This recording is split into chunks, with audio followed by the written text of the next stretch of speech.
नमस्कार, मी पंजाब डक हवामान अभ्यासक मुक्काम पोस्ट गोगुळी धामणगाव तालुका शिलो जिल्हा परभणी।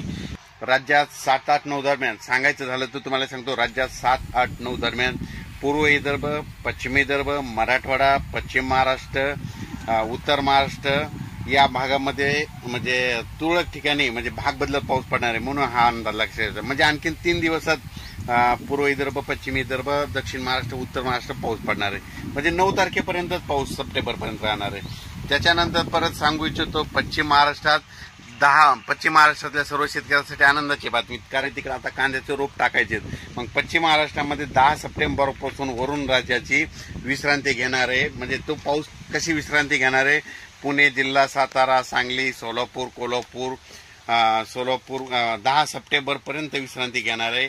आणि फक्त स्थानिक वातावरण तयार होऊन फक्त दुपारनंतर ऊन पडल्यानंतर एखादा पाऊस होऊ शकतो, त्या जिल्ह्यात होऊ शकतो, तेवढं मात्र लक्षात द्यायचं। पण पश्चिम महाराष्ट्रात आणि सातारा, सांगली, सोलापूर, कोल्हापूर, पुणे या भागात मात्र 10 तारखेच्या नंतर विश्रांती घेणार आहे, म्हणून ही त्यांच्यासाठी आनंदाची बातमी। त्याच्यानंतर 14च्या नंतर तर एकदम पश्चिम महाराष्ट्र कडक ऊनच पडेल, म्हणून हे देखील लक्षात द्यायचं। त्याच्यानंतर 8 सप्टेंबर ते 14 सप्टेंबर अमरावती, अकोला, नागपूर, बुलढाणा, यवतमाळ, वाशिम, हिंगोली, जालना, परभणी, बीड, संभाजीनगर, जळगाव पर्यंत या जिल्ह्यात दररोज म्हणजे 8 ते 14 सप्टेंबर दरम्यान दररोज भाग बदलत जोराचा पाऊस दुपारच्या नंतर पडणार आणि रात्रीपर्यंत भाग बदलत पडणार, म्हणून हा अंदाज लक्षात घ्यायचा।